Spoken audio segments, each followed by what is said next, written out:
Testament.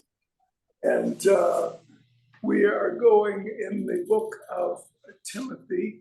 The first letter of Paul to Timothy is where we are as we've gone through all the letters until there. And we finished, I think, the third chapter last time. What's called the third chapter in our Bibles. And so we go into what is called the fourth chapter in our editions of the scriptures, 1 Timothy chapter 4. We closed the third chapter with a sort of a poem or a hymn that may have been used to kind of keep before people a summary of the life and ministry of Jesus. And so that's the basis of all that's going on, isn't it? We're finding some specific instructions from Paul to Timothy and his son in the faith, if you will, on how is the church, how does it operate day to day and week to week in practice? So we glean from this letter and see if there's some things that are useful for us as we seek to be the people of Christ. He appeared in a body, was vindicated by the Spirit, was seen by angels, was preached among the nations, was believed on in the world, was taken up in glory. And that's one way of summarizing the life and ministry of Christ very quickly, like we do sometimes in our songs. But it puts the focus where it should be, on Jesus. He goes on and instructing Timothy, he says in the fourth chapter, the Spirit clearly says that in later times, some will abandon the faith and follow deceiving spirits and things taught by demons. Why do you think, why bring that up? The Spirit has revealed that Jesus himself predicted that there would be false Christs and false messengers. Paul mentions that in the earlier letter that we read to the Thessalonians. It's mentioned in Acts. He's probably encountered or heard from different churches that these things are happening. Okay. So he's trying to warn Timothy to be on the lookout for things like that. Yeah. You'd think with what we just read about Jesus, that things would just be on the up and up and constantly going in the right direction. But I think as part of the work of ministry, and Timothy was certainly a preacher and a minister, as Paul was, that not everything's going to work out for good for everyone. Sometimes people go away, and we've seen that in our own number. People we've known for years have somehow slipped away. The latter days, when is the latter days? These days. Yeah. No, I think it is. It was happening in the time of Timothy. It continues to be a part of our lives as we await the coming of Christ. And so it's just one of the things to be prepared for in our ministries for Jesus. We guard against ourselves falling away, I guess is the number one goal for us, but would also to restore those. We talk about reaching out to people who don't know Jesus. Maybe that's an important aspect of the work of the church, is reaching out to people who once belonged to Jesus, but don't. We've said before, in a city like Chicago, if we had all the members of the Church of Christ, all those who've ever become members of the Church of Christ, come to our building, we couldn't accommodate it. We couldn't accommodate it. Because we see, and I'm sure it's the case, wherever you're from, in Africa or in the South even, people drift away into the world. But it seems like there's, I don't know, maybe unique temptations in the big city. We see kids come up to college who've been raised in the church and come for just a little while and then slip away and maybe come back when mother or father is up here, but we don't see them. They just get caught up in what's going on in the big city. And anyway, that's a ministry too that one can be called to. Paul wanted to preach, where the church where nobody had ever gone before. But there's others that are called upon, perhaps like Timothy and others, to minister to people locally and maybe to minister to people who need to come back. Anyway, some thoughts from that verse. Such teachings come from hypocritical liars whose consciences have been seared as with a hot iron. People are drawn away. Consciences are seared. How is a conscience seared? Things that bothered you before don't bother you anymore.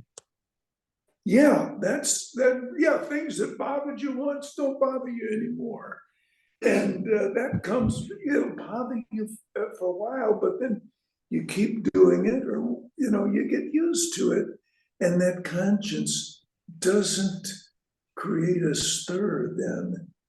But it can be restored, but it's hard.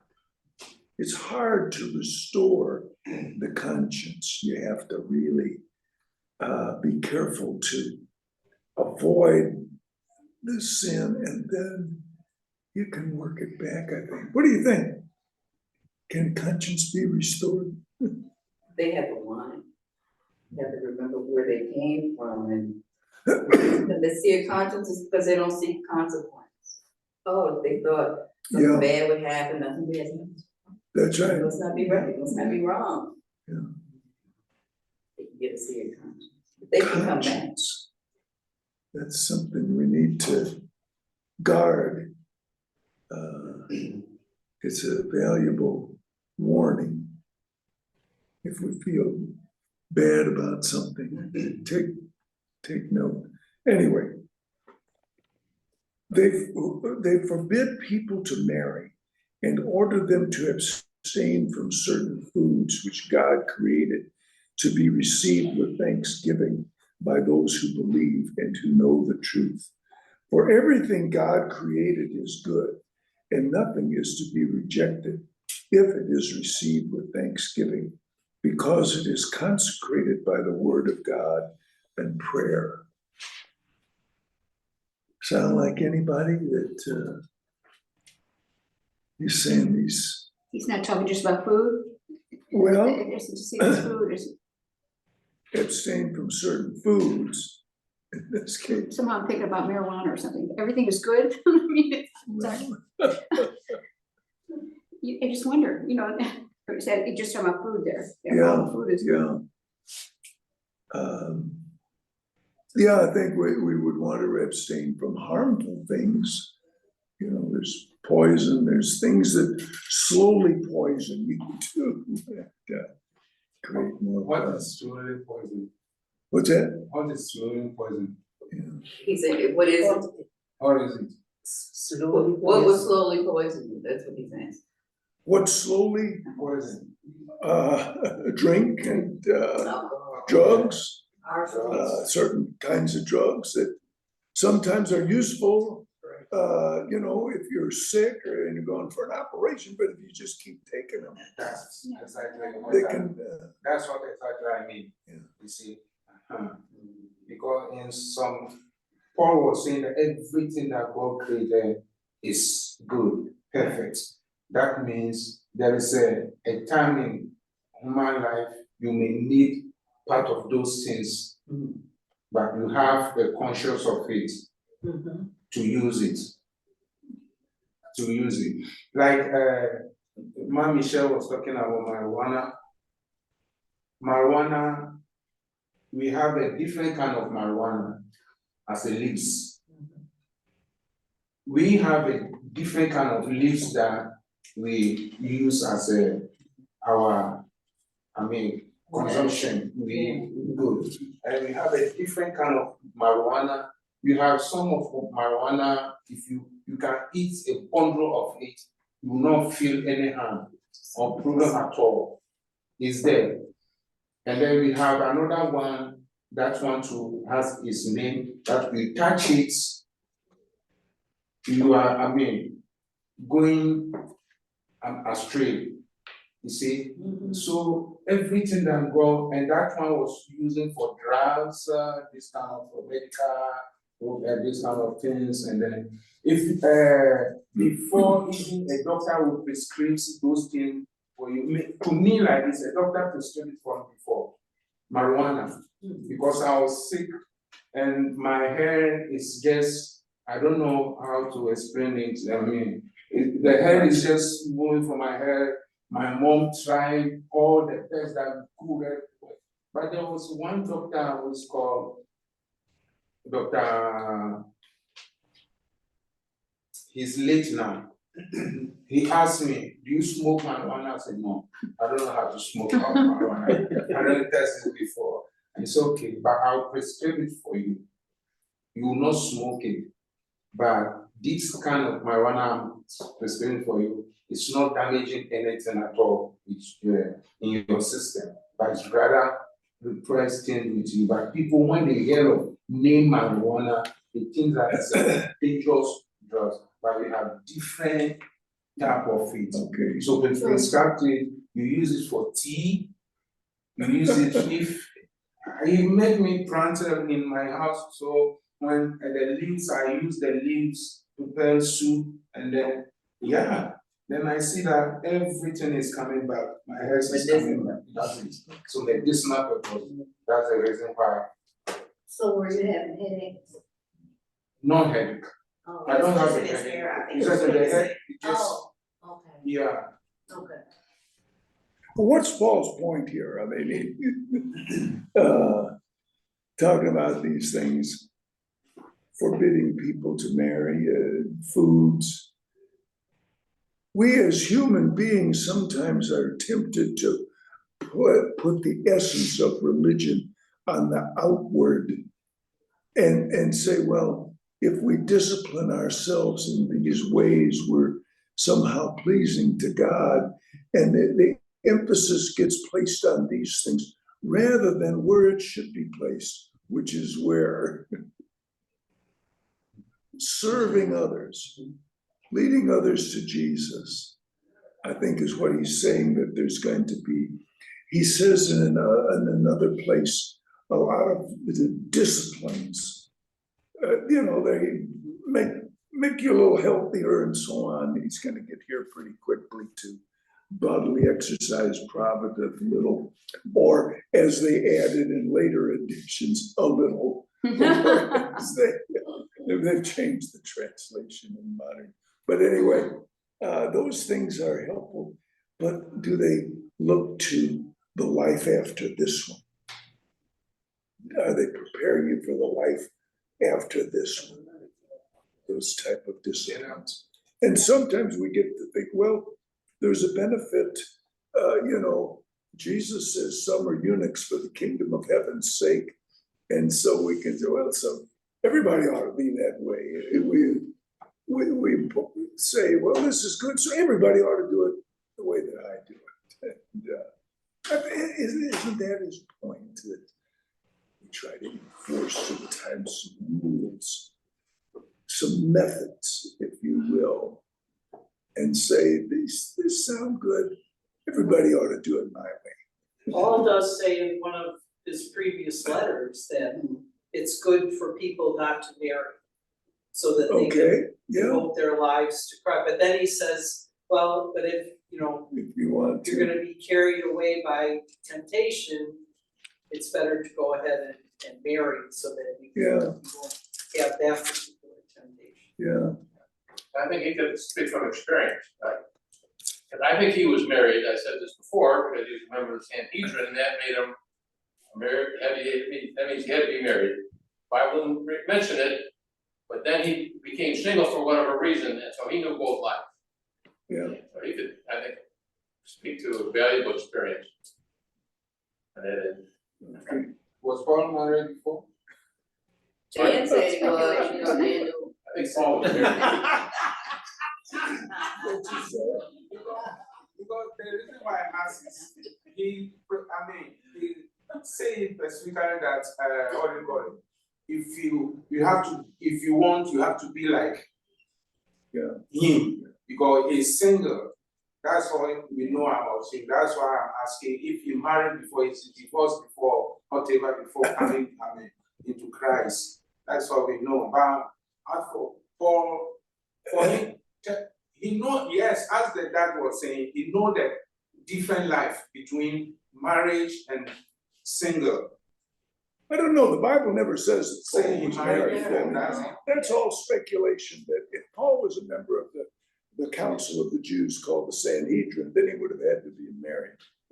But later on, he says, I have a right to bring a wife like Peter. But he evidently doesn't have one at that time, so either his wife died. I don't think that he would have been chosen if he divorced his wife, but I have my doubts that he was. Anyway, different writers say I'm different. I have to ask you someday when we meet him. That's the only way we're gonna find out. Were you married, Paul? Tell us the secret. You think he would have been clearer about it? I used to be think so. married and then I'm Yeah, not, there's, you Yeah, know, I why would? think we would have. Well, it was clear for that day, they knew what he was talking about, you know, for us, so. Life expectancy was much lower back then. If you lived to age 50, you were old. Yeah, that's it. So chances are he had a wife and she died. Or If not. you lived at 80, 90 today, not back then. We don't know. That's, Patrick was referring to that in his sermon. We don't know. He doesn't know. Nobody knows that Paul was a member of the Sanhedrin, but anyway, anyway. Just about everything he recommends, the Christian lifestyle is something that he was practicing.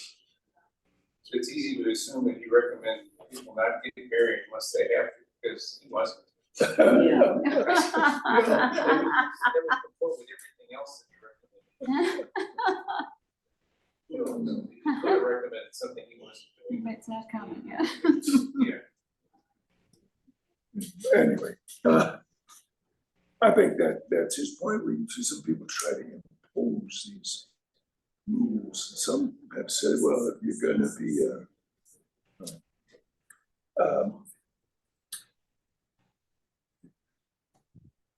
yeah, the food is interesting. He goes on to that for about 3 verses. Anyway.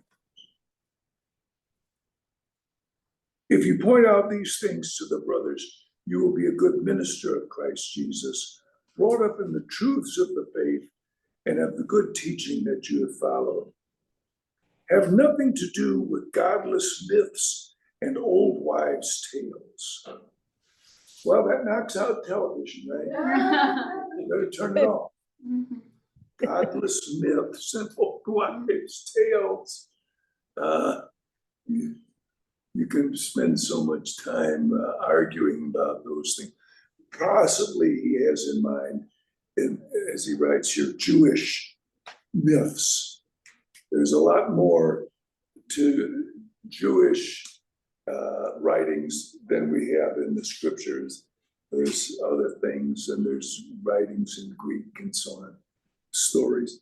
But you have to watch yourself not spend too much time in the fictional world in our own time, right? Books, TV, all these things can be distractions. Train yourself to be godly. How do you, and then he goes into the concept of training. For physical training is of some value. As I said, the King James Version says, bodily exercise profiteth little. That's the original King James translation. If you read later versions, even of the King James Version, it'll say bodily exercise profiteth a little. But anyway, how do you train yourself to be godly?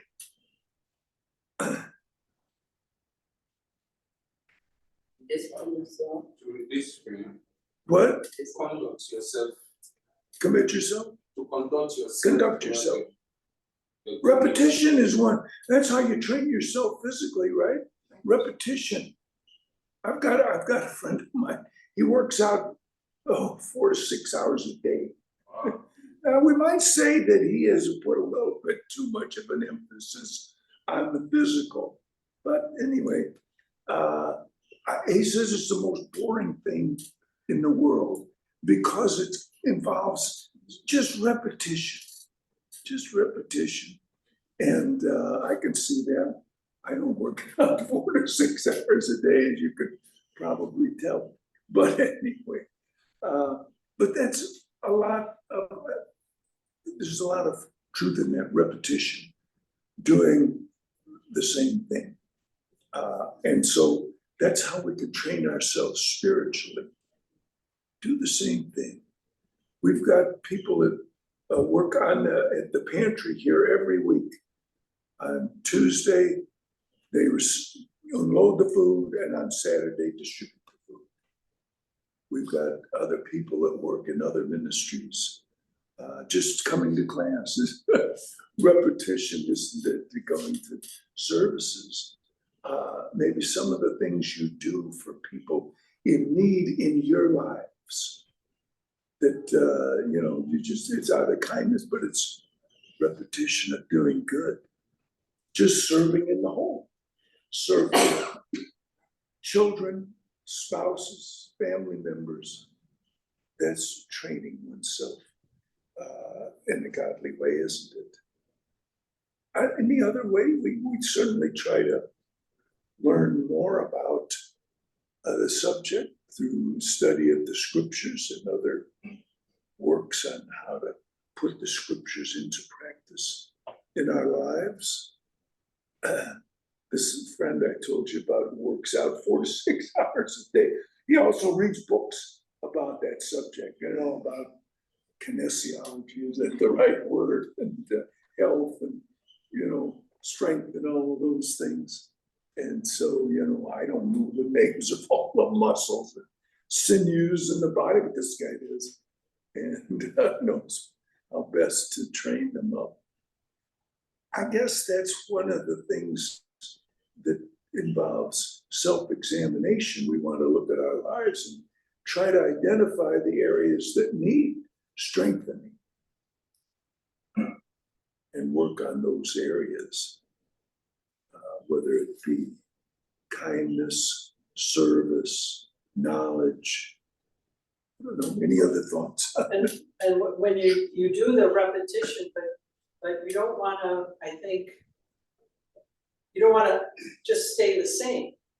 I think Okay, part of it is, you're exercising every day, and gradually, maybe you want to increase how many repetitions you do, or if you're a runner, how far you go, or how fast you go. You wanna maybe just try to gradually do better. So again, in your spiritual life, maybe pray for a certain length of time and gradually increase it or something like that. you jump to the last paragraph of this chapter, beginning in verse 15. So we'll jump there. Be diligent in these matters. Give yourself wholly to them, so that everyone may see your progress Boy, that's something, and, you know, a lot of us would say, well, I'm going along at my own pace, you know,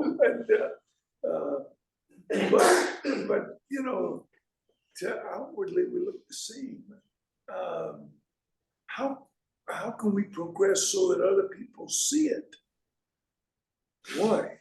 When you have that knowledge, you have the ability, I think, to be able to share it more eloquently in Okay. different ways.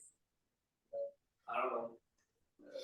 That ability comes more naturally when you have the knowledge. Anything we do, we're willing to talk about it if we know something about it. And I feel like that may be what it's speaking to, is Okay. being able to share it more easily. Yeah, it comes more easily, more gracefully as we practice and putting it into practice. But boy, and that's one way that it can be seen, that we're seen to talk to more people. I don't know, that everyone may see your progress in Christ. You know, we think about physical exercise. People can see it. People could see that maybe you lost some weight, or maybe you have muscles where you didn't have muscles before, or you can do some things that, you know, walk further, or run further, or ride a bicycle further, something like that. But boy, it's tougher in the spiritual realm, isn't it, to assess our progress? I mean, do we have more Bible knowledge as a result from one year to the next? I guess it's, you know, if we're doing more things in church, maybe, you know, it's easier if you're getting up and preaching more, I guess, or if you're teaching more. But that's, you know, that's some people. We have more patience, we were talking about that. Okay, earlier. that's, You know, diversity can bring patience if you let it do its work. But that could be a measure, how much more patient you are. people can see that in your home, in the church, but that involves being involved with church too. Yeah. We need to know each other so that we can see progress in the lives of other members of our church family. Anyway, we sometimes get the impression that these people were around each other all the time. And maybe that's an example for us. That there's, you know, a challenge especially in the big city, because we've got people that come to this congregation from, oh boy, how many miles is Elgin? 40 miles away, and people come. We've got people that come here from Indiana, and that's even further, the far south side of Chicago. Some people can relate to those distances. We've got people that come online, and that we're grateful for that, who attend so regularly electronically.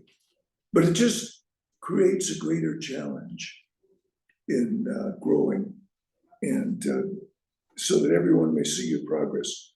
Watch your life and doctrine closely, persevere in them, because if you do, you will save both yourself and your hearers.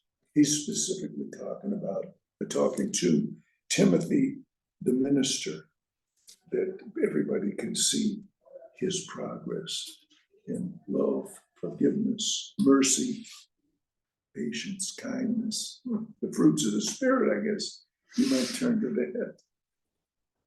Anyway, he also says, command and teach these things. Don't let anyone look down on you because you are young.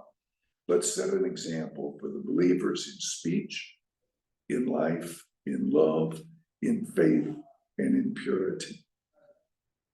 Those are some challenges for the younger people. You know, it's easy to say, I'll do it when I'm older, you know, but, that didn't happen. Until I come, devote yourself to the public reading of scripture, to preaching and to teaching.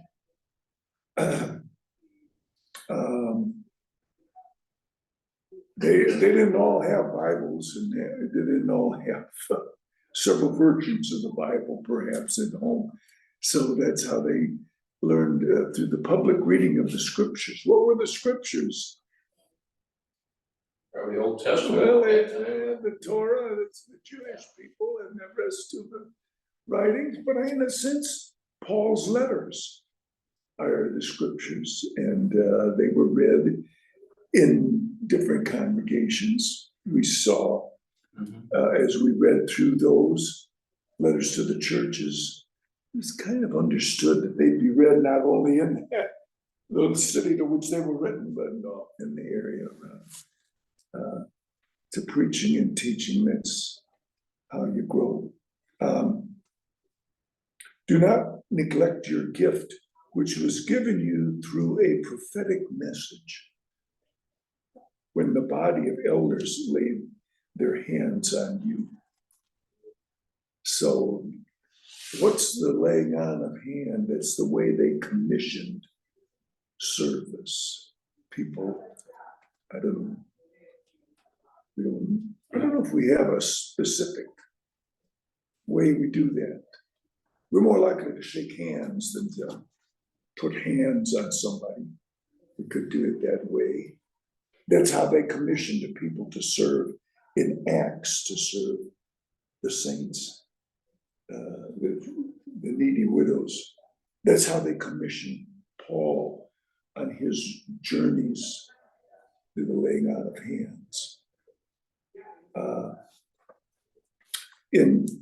There's this reference, and then in the second letter to Timothy, he talks about the laying on of Paul's hands, and maybe that was different. Let's see. I had it written down.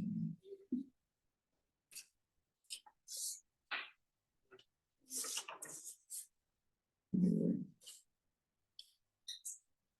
They had laying on of hands sometimes involved the imparting of ability to perform miracles.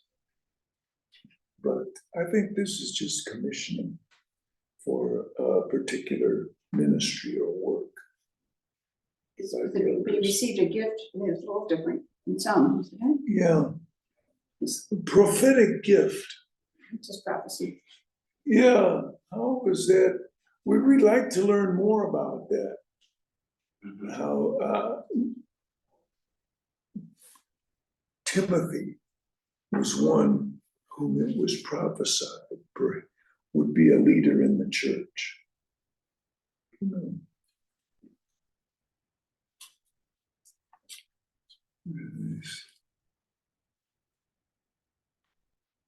Oh, here, 2 Timothy chapter 1, verse 6. For this reason, I remind you to fan into flame the gift of God which is in you through the laying on of my hands. Now, from what we know, Paul as an apostle would have been able to impart special gifts to prove the word to people. Gifts. We all have the gifts, and we need to assess our lives. What are our strengths? People who exercise their bodies can figure out what are their strengths, by how many pull-ups they can do or how much weight they can lift. But how do you assess your spiritual strength? Maybe you identify, well, when I got angry that time, maybe I need to work on that. I need some strengthening in patience and in dealing with other people. When I was lazy and instead of doing something I should have done for the church when I sat there and watched television, and we can examine ourselves and see, well, I need some training in getting up out of the chair and doing something for somebody. I'm sure maybe each person can identify some areas where we need to train ourselves. But that's what he says, training. Well, I think we can do it, compare ourselves to Jesus. Yeah, He's our perfect model. And we can't be exactly like him, but we learn a lot. Just by asking ourselves, what would Jesus do in this situation? Am I following in his footsteps? Yeah. Because we can tell, I think 99% of the time, what the proper thing for us to do is by looking at his life. There's maybe a little gray area, because he was divine, we're not. But so often we don't ask the question, though, we just go on and do what's convenient or what we want to do. And anyway, any more comments on that chapter? I think we've exhausted that, we've got a few minutes left. Well, the fifth chapter talks about various people in the church. And as we read down, it talks about older and younger men, talks about women, and it says a lot about widows. And that evidently was an important aspect of the church. Well, we'll get to that. Do not rebuke an older man harshly, but exhort him as if he were your father. Sounds good to me, because I'm old. Treat younger men as brothers, older women as mothers, and younger women as sisters with absolute purity. So he's saying in the ministry, you're going to meet different people in the congregation, all ages, all situations. Give proper recognition to those widows who are really in need. And he goes on, most of the rest of the chapter, a big chunk of the chapter, deals with widows. Why so much about widows? evidently they had a lot of them, and they didn't have welfare programs. Yeah, that's it, isn't it? There's no government support, so they get social security benefits, or something. Yeah, women didn't, get involved in the workforce too much back then. Their occupation was limited to the family. And so if a person lost that structure, it could be a dangerous thing. Anyway, widows. Maybe the things are a little different, but there's still a need in our world. I'll tell the story again. I mentioned it before. When many of my parents came up to Chicago from the South, and some people may come from the South, but a lot of people who were in the churches in Chicago came from the South. And the church started to grow in the North. This goes back when my parents were back in the 1930s, actually. They came in the 1930s as a result of the Depression, and others did too in the 30s, 40s. The churches were growing in the North, but the people wanted to put their faith into practice. And looking at James, pure religion and undefiled is to remember the widows and the orphans. So the decision was made, how can we put that into practice? They knew that down south, there were some programs, but up north, what do you do? So the churches got together and started two ministries, which are still ongoing. One is the one that I'm more closely involved in, is the Schultz-Lewis Child and Family Services, which is a home for abused and neglected children. At one time, it was an orphanage for all ages, but society has evolved so it's orphans, infants find homes with relatives or with others. So we minister specifically at this time to young people who can't fit into the normal home. We have structured group homes for that. We have private placements and public placements of kids who need a little extra structure. And it's a ministry because they are taught about Jesus as well as other things. We have our own school. Anyway, I could go on and on about that. But the other ministry that was implemented, it was a home for older people. And that was specifically aimed at the widows section of James chapter 1. And that still continues. But our children's home is in Valparaiso, Indiana, kind of centrally located for the upper Midwest. And the home for older people is in Michigan, in the Detroit area. It used to be in a place called Mount Clemens, but now it's in a different town. But anyway, and those continue to this day, and they have served literally hundreds of people over the decades. And just keep in touch with the home for older people, if you will. I don't know. It's the best way to call that, but anyway. They've had some needs as a result of people who have passed away during the pandemic. And anyway, that's just to illustrate how the churches got together and sought to minister to orphans and widows. And this church had evidently a structure of dealing with widows. And Paul is going to go into some specific instructions as to how to minister to widows at this, most likely the Ephesus church and the church of the New Testament. So I think just go ahead. We're just about out of time. concerning the widows, Paul clarified the widows, the real widow, those Right. who are not. So Widows in need and widows in deed. Exactly. There is widows who don't have, kids. Right. For losing their husband, losing their wife, those people must be, very, very taken care of. But those who have children, he specifically said that their children are supposed to be taken care of. Take them into the homes.